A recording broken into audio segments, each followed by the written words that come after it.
apply the tariffs any which way that he wants, even though it's outside of the purview of the Constitution.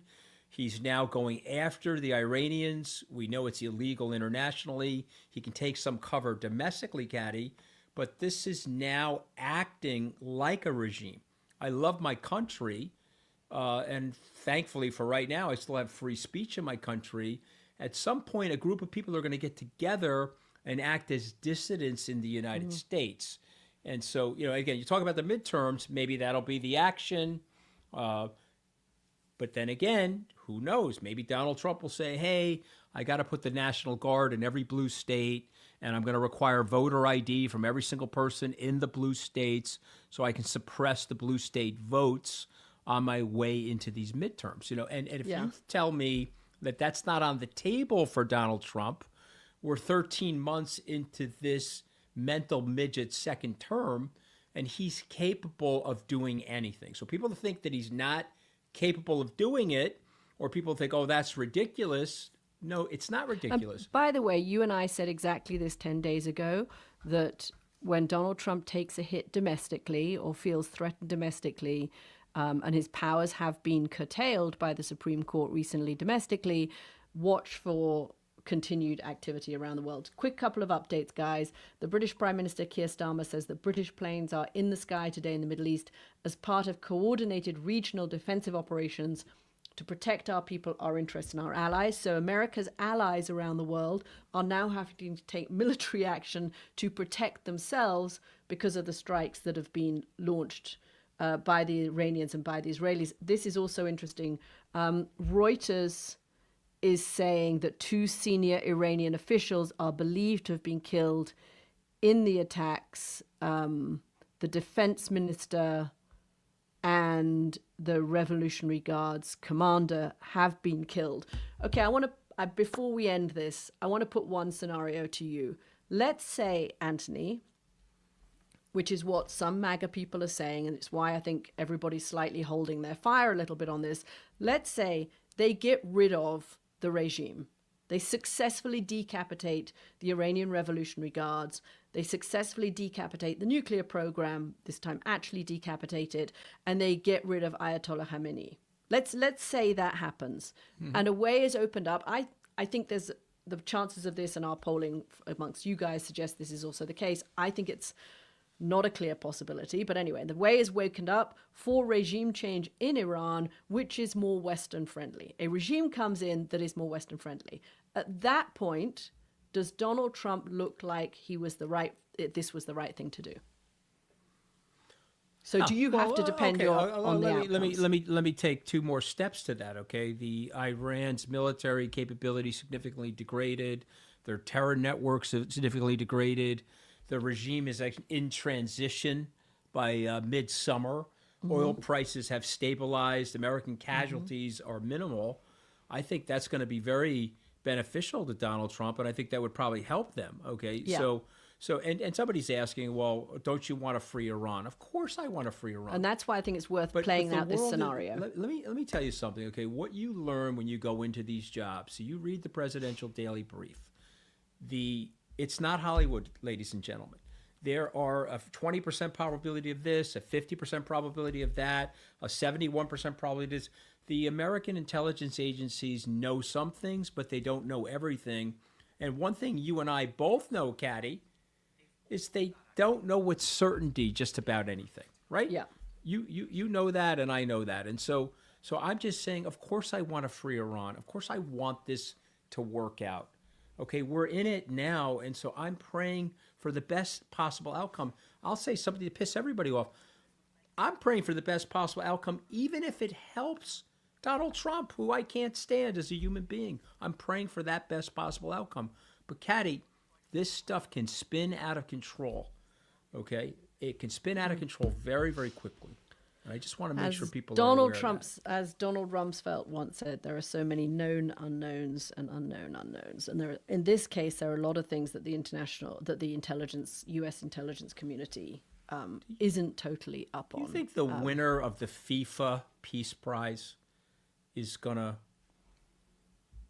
win the Nobel Peace Prize as a result of this action, Kat? I think he can say goodbye to the Nobel Peace Prize as a result of this action and watch this story about the kids in that school. I agree with you. That is exactly the kind of thing that will make both Americans and people around the world think this is America acting in a way that is lawless, unfettered, and throwing its weight around and just being a bully around the world. And that damages America in the long term, because the next time America wants people to support it or wants other countries to support it, that's a problem. And again, guys, I want this to end positively, and I want this to end in a way that is good for the Iranians. Which is exactly also what sensible Democrats and sensible Republicans are saying this morning. And I want there to be a democratic transition in Iran. Who wouldn't want that? Of course I want that. But I'm just telling you, 25 years of observing military adventurism in the Middle East, it didn't. Caddy, did it work out in Libya? Did it work out in Syria? Has it really worked out in Iraq? What about Afghanistan, where we replaced the Taliban with the Taliban, Caddy? Has it worked out? No, it hasn't. And Donald Trump ran and won an election on the basis that those wars didn't work out, and he was going to be the guy that got America out of those wars. Now, what the White House would say is, this is different. We're just going with strikes, no boots on the ground. We had a once-in-a-lifetime opportunity to decapitate a regime. I think we all have to wait and see what happens. Okay, guys, we're going to take a break here. We're going to watch this, obviously, over the next few days. And then as things unfold, we'll come back and give you updates when we think it's worth giving you updates and when there is something new for us to say. So thank you guys for joining us. Another busy Appreciate you guys being on. Saturday. I love all Thanks the comments and questions, guys. Great questions. Again. Thanks, guys. Thank you.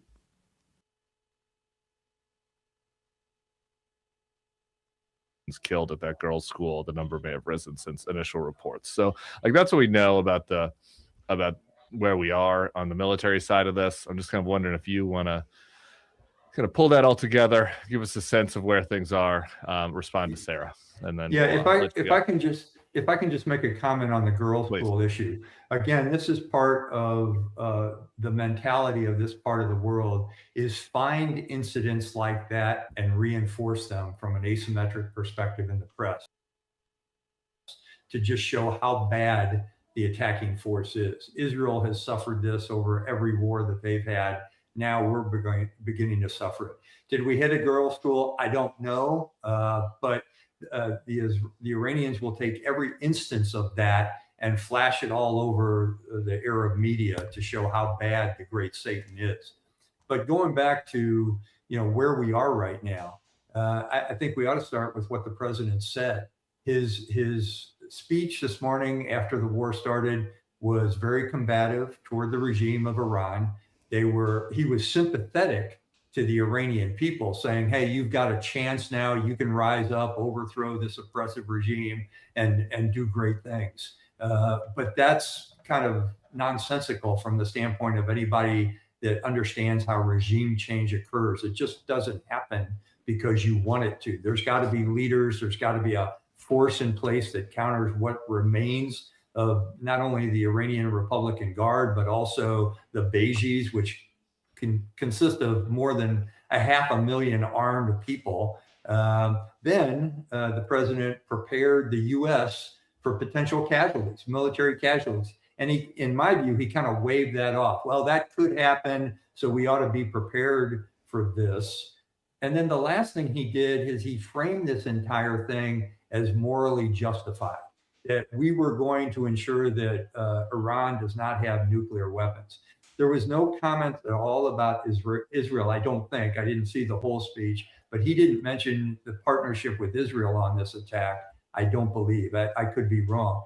But his grand strategy, talking about what JBL was mentioning before, appears to be aimed at, number one, degrading the Iranian military, number two, pressuring its regime, and some of that pressure is going to be coming by killing them, and encouraging internal upheaval in a hopes of getting regime change. Now, all of those things, each one of those areas of a strategy is going to bring about significant risk of escalations.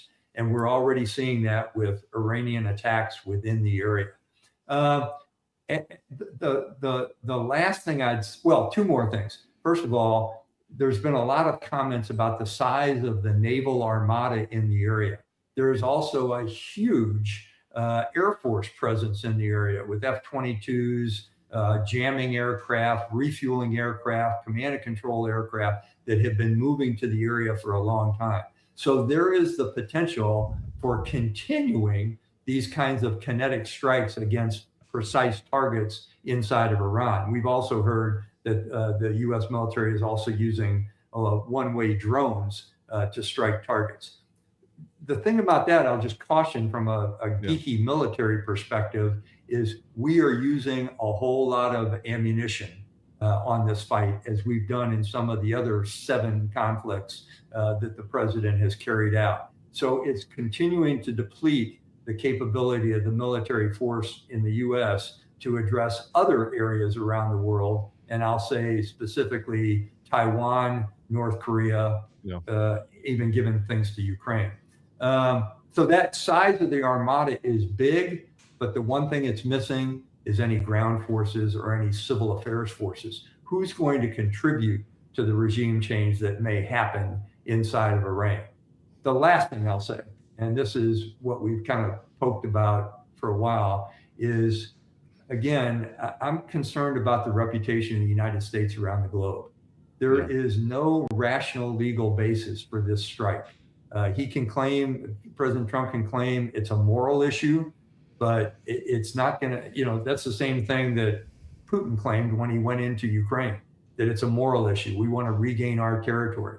Well, those are problematic things to proclaim when you're going into a conflict without a real reason, saying you're under existential threat. I remember back in the day of the 2003, prior to 2003, a great deal of discussion about preemptive strikes by the United States. This is a preemptive strike on steroids, and there's some moral issues associated with it. All right, thank you. I'm gonna let General Hertling go. We're gonna have more geeky military stuff from him on this channel, so please subscribe to the channel. He's doing a show called Command Post, which we might have to double the frequency of for a few weeks. So make sure to check back for General Hertling. Appreciate you, Sarah. We're going to keep talking about some of the politics of this with me and Sarah and JVL. And we're going to take some super chats before we go. So if you have a chat or question for us, I cannot speak to some of the geeky military stuff that Mark Hertling sent. So if you want to give us some super chats on the politics of it, we'll do it. Sarah, were you trying to jump in there, or to ask Mark? Just the one. Yeah, I was going to ask Mark this, but this is easy for us to talk about too, which is this. I had this incredibly unsettling feeling this morning when I got up, and the first thing I do is look at Twitter, and I see that we've bombed Iran. And I was immediately trying to learn more, right? I wanted to know what is happening, what is going on. And Twitter used to be the kind of place that you could turn to for breaking news, to see a lot of expertise and understand how this was gonna go. And I couldn't find anything. It was just a cesspool. And, you can see other than people re-upping a lot of the old tweets from Trump himself and members of the Trump administration, all saying over the last decade, some very recent, some longer ago, that, Obama, was just bombing Iran to distract from his failing poll numbers. And all of that sort of irony is on there. But we live in a totally new information environment. This might be the first time we go to war, one where we have a very difficult time being able to make sense of what is happening because of how crazy the news environment is, because of who controls the media environment now. That's one piece. And the second piece is, look, we can talk about Iraq and weapons of mass destruction and feeling misled by a lot of that. That's different than where we are now, where we literally know we cannot trust a word that comes out of Donald Trump's mouth. We cannot trust our government in any way to give us the truth. They've been lying. The DHS has been lying left and right about what ICE is doing in American cities. Why would we get told the truth about what's happening abroad, where there's not people with video cameras who can disprove it? And so I've just never felt we can talk about this in a way that is based on other things we've seen and our expertise, whatever. But like, Yeah. we should also acknowledge that we have never been here before. Can I put a bow on that real quick, Tim? So I'd like to put a bow on it. So why don't you start rapping and then I'll put a bow on Okay. it. Yeah. So the report about the girls' school Yeah. coming out of Iran, as Mark said, this is the sort of thing that autocratic regimes, especially in the Arab world, do all the time. They invent these horrific casualty stories, and often they turn out to be half true or a quarter true or not true at all. And previously, the American government was able to come out and after the fact say, no, this didn't happen. Here's what happened. Here are the photos. Let us walk you through this. I do not believe that this American regime has the ability to do that in a way that anybody should accept, because these are the same people who say Renee Good was a domestic terrorist. Alex Preddy was attempting to murder as many federal agents as he could. So if the Department of Homeland Security talks like that, and we just simply have to say, no, you cannot trust anything they're saying, then if the Department of Defense comes out and says this report about the American strikes on a girls' school is not true, actually, here's what happened, like, I'm sorry, we can't trust them any more than you can trust the Iranian regime. And you have to wait for some sort of independent third party to suss out the reality of it, or nobody actually knows what happened. Yeah, I would. To just add on to that, there's no trustworthy source, right? Which becomes very challenging. Which is why sometimes I see some of the comments on this. They're like, well, people are like, I've seen reports that it's 400 people that died in that attack on the girls' school, and it's just like, we're basing it on what we can think is credible here. We're doing our best to be responsible, correct the record if we get something wrong, and just talk about what we know. But you can't trust what the Iranian regime says. Can't trust what we say. Can't really trust what Israel says. And to Sarah's point about on social media, as compared to like 10 years ago, there's so much fake shit. I like the amount of fake stuff that has proliferated. Like, I'm in a blocking spree on X right now because I'll see something and it's coming from pro-US and pro-Iran and everybody, where it's like there's a claim that is made and I'm like, oh shit, that's bad. And then I go to look at it and it's like, oh wait, that didn't happen. Actually, this is either an AI photo or it's a photo from a war 5 years ago, or it's just some crazy person pretending to be a blue check mark journalist and is actually a propagandist, right? So you can't tell what is happening online. And so like that the fog of war, and there's always a fog of war, but like it's so much thicker for us now than it was in the recent past. And just I just feel obligated to say this. It's not as if the American government didn't lie in the past. Like, obviously we lied at times in the Vietnam War and in the Iraq War. The difference now is that the entire Trump regime is aligned in circling the wagons around lies, right? Like everybody, from like the president all the way down to random spokespeople and who work for undersecretaries of the state. I mean, go back to Iraq, like sure, Ari Fleischer lied sometimes, of course. But like there were whistleblowers, there are investigations. Scott McClellan quit over this, right? You know what I mean? Like we don't have, there isn't really anybody that is trustworthy.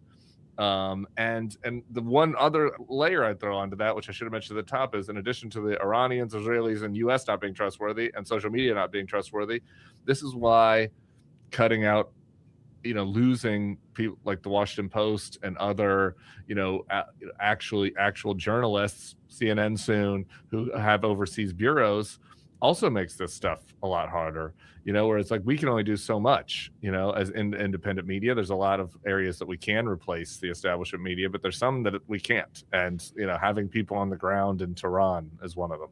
Sorry, Sarah, were you trying to jump in on that? No, I mean, just this is the essential point, is that we're about to go through something for the first time in this new information environment that, I think is going to teach us a lot about, to your point about the international bureaus or the Washington Post, like the reason you would watch CNN, this is a perfect CNN day. CNN is the kind of place where they've got people everywhere. You turn them on, they're going to have someone who you don't see reporting that often, but who is like deeply embedded, understands the place, understands the politics. And like, that's going away. Like, we are divesting of those things, and it is possible we could find ourselves in a moment where people are reminded why it is important to have reliable news gathering. But, you know, I talked a little bit about this with JVL, but I was at that semaphore thing about restoring trust in media. And it was just one big shit on the mainstream media for how they have lost trust with the American people.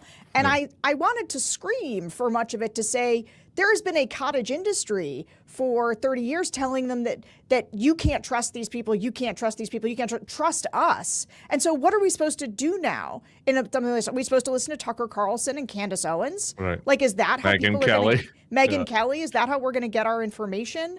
And so I just, I sort of want people to have that in their heads as we go through this, to say, like, this is going to be a new experience of how we can understand what's happening around us. All right, I want to bounce around one more topic, then we'll take your super chats, and then we'll take a little break and come back on as news demands it. The last topic I want to hit on is this somehow is tied to Trump's conspiracies about the 2020 election. This was last night. Trump is posting this last night. Like, we were bombing Tehran. And simultaneously to this, Trump is posting, Iran tried to interfere in the 20 and 24 elections to stop Trump.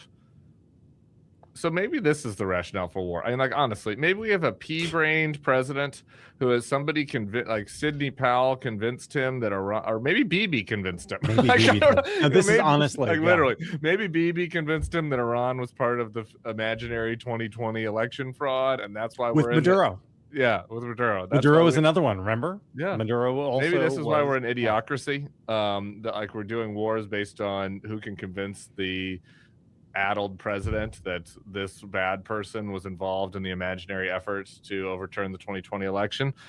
He was also posting late last night like other conspiracies about the 2020 election. Like, he was going after a Georgia, you know, it doesn't even really matter, but, like, you know, some Georgia prosecutor was coming out at me. It's like, why is the president posting conspiracy theories about an election that happened 6 years ago, an hour after he launched a war in Iran? Like, it does not bring a lot of confidence, I don't think. But are you surprised? Being managed. No, of course I'm not surprised, but it's insane, though. Isn't it insane? It is. All of it's insane. But also not surprising, right? What is David Frum's, you know, many secrets but no mysteries? Yeah. Right. It's the perfect example of that. I mean, can I just say about the Iran attempting to interfere in the elections? That is true.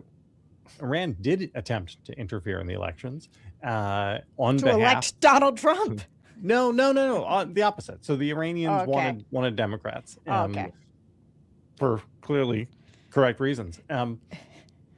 But it is interesting that Donald Trump... The Iranians saw things a little more clearly than the people of Dearborn about who was going to be more reliable. Anyway. But the point is that, so this was bad, and many of us said at the time, this is bad. It's a good thing that the American, you know, security apparatus was able to intercept these things. Trump wanted Russian interference in the 2016 election. He literally welcomed Russian interference, said, you know, hey, if you're listening out there, hack those documents and release them. And has attempted to say that, well, you know, so long as there's no collusion, everything is totally kosher. And this is, but now, you know, we get, okay, so does this mean that if we get President Gavin Newsom, we get to bomb Russia in 2029? Is that what the new predicate means? That if a country has tried to interfere, don't in threaten me American with a good elections, time, there we go. Just asking questions. One more news item, I guess, before we get to the super chats. Again, we'll believe it when we see his face, and it's not an AI person, but there are reports that Iran's Supreme Leader Khomeini is going to give a speech in the next few minutes. So apparently not dead. Not dead. Not dead. If he's giving a speech and it's really him, not Maybe. dead. Maybe. You know, we'll see. This is to the prior point. It'll be Claude. The deep fog of war. Yeah, it'll be Claude.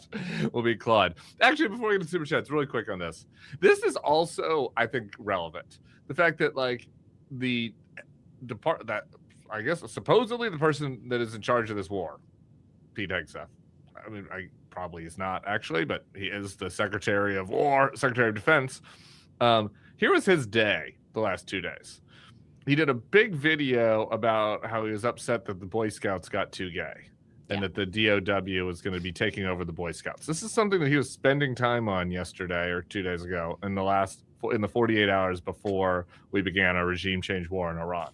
Here's another thing that he was spending even more time on than the gay Boy Scouts, was picking a fight with Anthropic over the fact that, you know, this AI defense contractor, you know, basically gave him 2 red lines, which is you can use our tool for whatever you want, except you know, a human has to approve any actual kinetic military action. You can't just tell it to bomb whenever. Seems reasonable if you've watched any dystopian movies about ever about our future. And secondly, that you can't use our tool to do mass surveillance on citizens. Notice it wasn't surveillance. You can use our tool to do some surveillance on citizens. You just can't do mass surveillance on citizens. So those are the 2 things.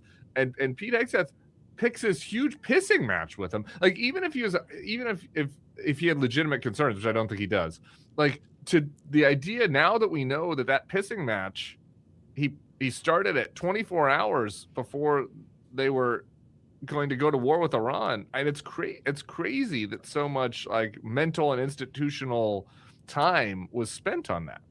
I mean, we don't have to do a whole segment on this, but it isn't just a pissing match. I mean, this is one of the craziest attempts to use the government to destroy a private business that I've ever seen. And I mean, what Hegseth said was that if Anthropic doesn't allow us to do what we want with their products, then we are going to make it so that no other business that does any contracts with the United States can do business with them, which is basically like an attempted corporate murder. And what he did was he said, we're going to designate them as a supply chain risk when clearly they are not. Because if they were a supply chain risk, then the DOD wouldn't be doing business with them now, right? You see what I'm saying? Like just abandoning the pretense that the law even means what the law means. Just using the law to try to destroy a company that wouldn't let them do it. It's, again, for people who care about business and free markets and whatnot, this regime seems awfully intent on acting like the Chinese Communist Party. Sorry, I'll shut up now. Okay, you don't have to shut up. It's a good point. We're going to get to the super chats. Oh, did you have something on that, Sarah, before I move on? No, other than, all Pete Hegseth. Clearly somebody has put him in like a kid's corner and be like, why don't you, can you just go yell about what's happening? Yeah, that's right. Go yell about woke and robots and, the adults will be over here waging a war. Wild. Okay, powering through some super chats here. Marie Crabtree says, "Can Congress immediately stop what DJT has started?" That's possibly a deeper question than she intended. And then what the word "can," which is like, yeah, I mean, like in theory, right? But in practice, they can impeach him or remove him. Yeah, in practice, I think no, right? Yeah, I think no. I mean, because part of it is the Republicans would all have to vote to stop it, which of course you could get Massey and maybe a handful of Republicans. I don't know. But then I'm not sure you get all the Democrats. This is a complicated one, actually. Right. No, it is. I mean, would you get all the Democrats is a good question. I mean, already a couple of them, like Jared Moskowitz and others have said that, and Fetterman have said that they're for this. Yeah. So I don't, there's the can question of do they have enough votes? That's kind of the narrow can question. I don't know the answer to that. I mean, in my opinion, the Democrats should certainly try to team up with Thomas Massey. And are there 1 or 2 authentic MAGAs left? It's too bad Marjorie Taylor Greene resigned to at least get a vote of, kind of a vote of no confidence, if you will, a vote getting on the record that they're opposed to this. But even if they did get a majority vote on it, and even if they did get 60 votes in the Senate, which is not going to happen, would Trump listen to them? Probably not. Probably not. And also, I think that one of the worst things about this Congress that the founders, I don't think that they would know what to do with, is the fact that a lot of members of Congress want to let Trump do this so that they don't have to, right? They're just like, well, if Trump's willing to do it and I don't have to take a tough vote, I don't have to have the blood on my hands, I don't have to take a position, I want that. Like, the founders did not foresee the level of cowardice from members of Congress who wanted to actually abdicate their power and responsibility so that they could avoid any accountability for the choices that they make. Strode asks, when will the Republicans say that we have a problem? It's kind of a never-ending question. I don't think. I don't. Is there any element that you think starts to make the calculation he's a lame duck, Sarah? Is there? I obviously John Thune and Mike Johnson and the majority in Congress is going to go along with him. Do you start to see a splinter caucus over this? You could. Again, I don't think you're going to see it right away. This is going to be the difference between everybody's going to let Trump do his thing for a minute, but if it starts going badly, you might see a splinter caucus, but not for just the first strike. I agree with that. Karen Walls, this goes to a point that JVL was making kind of in jest, but let's take it seriously. How much longer is Congress going to be submissive? They need to impeach him now. Hell, he should have been impeached a long time ago. Do you think does this change the calculus at all about impeachment if the Democrats do take back the House? I mean, shit, we would be in month 10 of the war then at that point. So who the hell knows what the future holds? But I don't know. Does that change your thinking on that at all, Sarah or JVL? Oh, this is JVL. This is for you. No.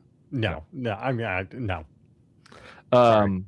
Trump, Harry Nibs. Trump sounds like Lord Farquaad saying some Americans might die, but that's a sacrifice he is willing to make. Tough words from a draft dodger. That's good. I concur.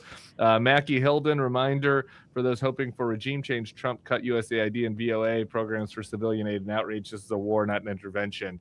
This is important because, again, because I do feel like it's important to say, like, once every 30 minutes when I'm talking about this, which is I would like for Iran to have a different regime. Yes. Like, I the Iranian regime is unbelievably repressive. I mean, and think about the outrage that we had on this channel correctly about the 2 Americans that have been killed by our regime. And Iran has killed tens of thousands of their own citizen protesters in the last month, and they deserve to be removed. That said, what is the infrastructure for removing? You know what I mean? Like, what? It doesn't feel like we've done anything that you would do to lay the groundwork. There is no Delcy Rodriguez. Right. There is no Delcy Rodriguez. And I mean, we have a difference of opinion on this channel, and we don't need to relitigate it. But I think in the long run, having Iraq become a basically functional nascent democracy has been a very good thing. But it was very, very hard to stand up. And standing up any sort of imperfect nascent democracy in Iran will be equally hard, if not harder. Yeah, and some people I think would say like the Shah's kid or something. You know what I mean? Like good luck. There's zero legitimacy. Yeah. Right. And zero control of the military. Because that's what did Delcy Rodriguez have going for her? She already controlled the military. And that's what, her brother was like the also, center of all of this. Yes, the center of all of this is if we are not going to put boots on the ground to keep the peace in the country, and nobody else is going to, the Israelis aren't, the Saudis aren't, the Qataris aren't, it would have to be America going in and providing internal security, which we're not going to do, then you cannot get from there to here. There is no way to get to a democratic regime. And but I want to, like, if you are right now trying to make sense of what is happening, like, a good place to start is actually thinking about all the things that you and most Americans don't know, right? Before you form an opinion, or not even before you form an opinion, but like before you are like, yeah, what Trump's doing is great. Like, think about all of the next steps that would have to happen. We do have the benefit, being a bunch of 45-ish types here. I know, JVL, you're a little older, and Tim, you're a little younger, but like, we lived through, Rude. I know, but like, we were in college when 9/11 happened, or just out of, and then we watched we spent our entire adulthoods in Iraq and Afghanistan trying to do these things. So think about all the things we don't know about Iran, all the different sects, like the religious sects in the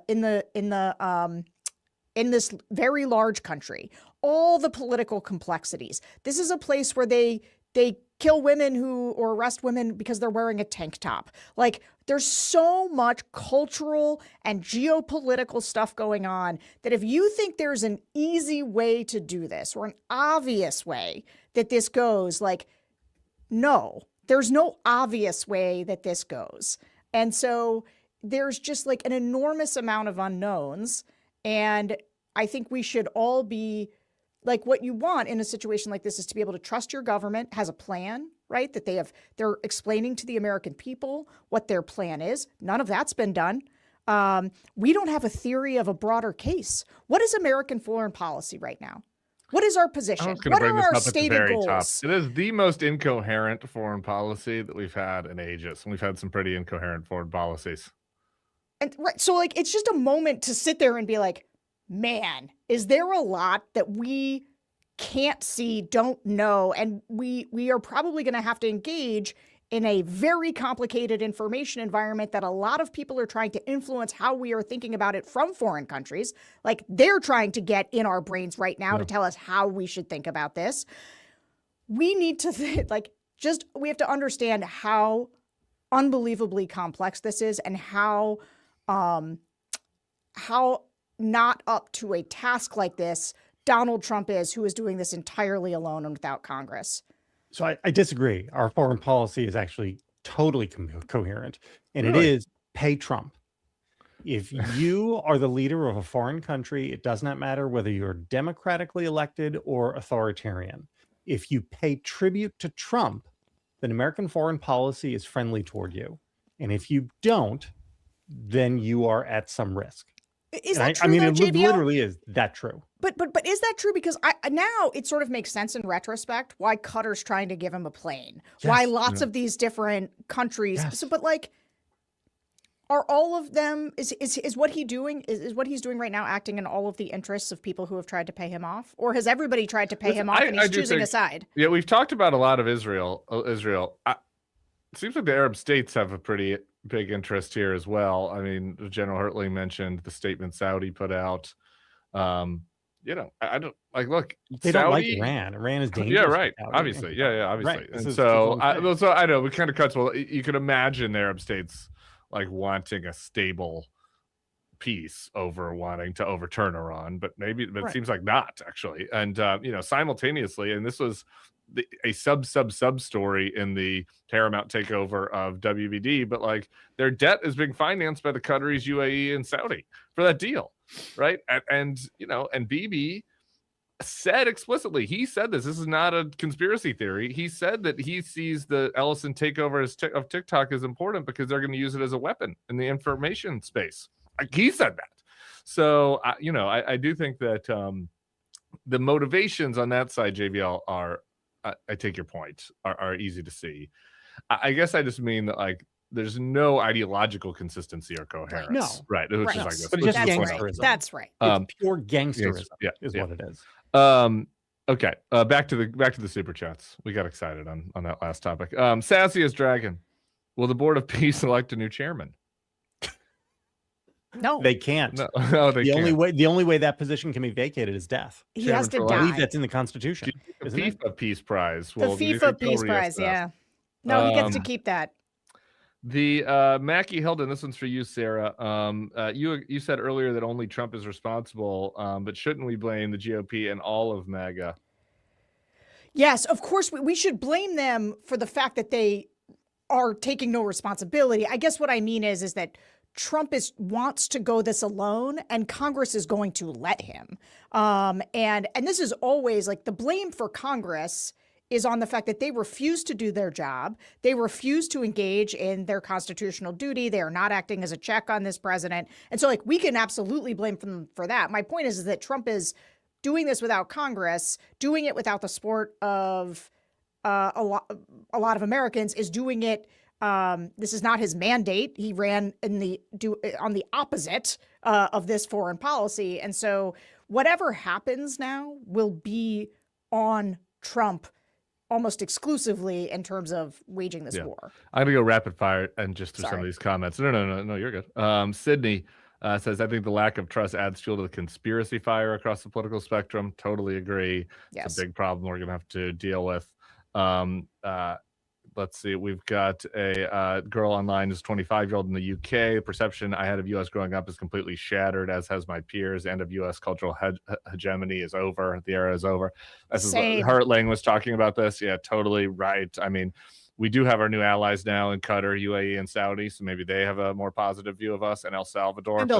Yeah, but the rest of the world, not as much. Titleist guy said he heard Susan Collins is concerned. Dead. I share just that. wrecked. And I actually hadn't even seen this before we were just talking about this. So shout out to Joy P. had written, did Saudi Arabia, UAE, Qatar get a heads up? Is this part of what they're paying off Trump for? So Joy and JVL are on the same page on that. Katie says, what are your thoughts on this war being employed to stop the midterms? I don't really think that's the rationale. We went through all the possible rationales at the top. I don't see that one. I don't think it's a 0% chance, but very, very low chance. Xan Muckraker says it's going to turn out great, just like the last time the U.S. changed the Iranian leader. Well, you never know. Annalisa shoots back at me. No way in hell Reza Pahlavi, the Shah's kid that I referenced, gets installed. That's probably right. All right. Let's final word to everybody, and then we'll wrap, and then we'll come back as news requires it. JVL. Just, I mean, again, we have to hold all of the potential outcomes in our heads. Yes, it is possible that this could blow up and become a regional conflagration. It is also possible this could be over in like 2 days, and that Trump can declare victory and get out. And what we'll wind up with is just a further degraded U.S. position in the world. So not only degraded because Iran will get a better deal in that scenario than they were on their way to getting, but also because we've further alienated the allies we need and given up America's strategic positioning in the global order. Sarah. Just Schumer is calling for Congress to return to D.C., briefing for all senators, and a war powers vote ASAP. Why did they go home? Wasn't Schumer and the Gang of Eight briefed on this? JVL knew this was happening yesterday. Like, why did they fucking go home? It's crazy. I don't know. This is what I mean. Everything about this is actually insane. Every different piece of it is so weird. We're at war. And everybody's just like, whatever. And I also can't find any information, right? I'm so mad that I can't just have a timeline with the serious people I follow. I mean, and that is like, gives me the information about this. Yeah, that's a problem. I will end. Fetterman, man. It would be Fetterman's awful. It would be wrong to call this a positive note. So I don't mean it in that sense. But I do think that I think this is disastrous politically for him. And I don't. We talked about the fact that I don't think that this means and the walls are closing in on Trump and he's going to go down to 12% or whatever. But the key group of people that he needed, to put himself over last time, are the very people that are the most hostile to this politically. And I think that I cannot conceive of a rally around the flag around this. Like, it's an illegal war that does not have, congressional authorization. It does not have a rationale.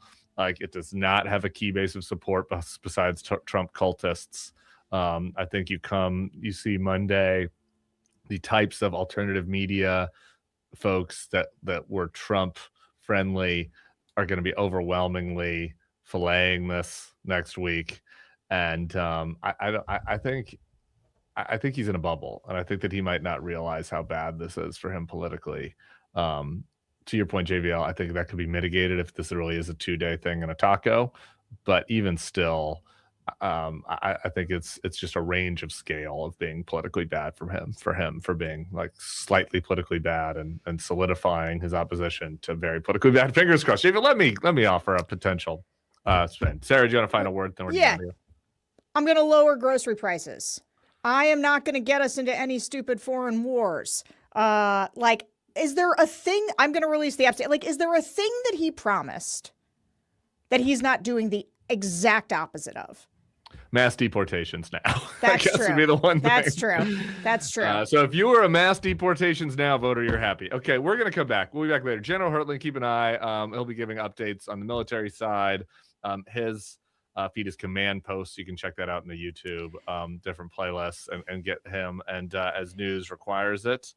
And we'll come back will on if more happens. We'll keep you guys posted. So subscribe to the feed. Thank you to Mark Hertling, Sarah Longwell, JVL. We'll see you guys soon.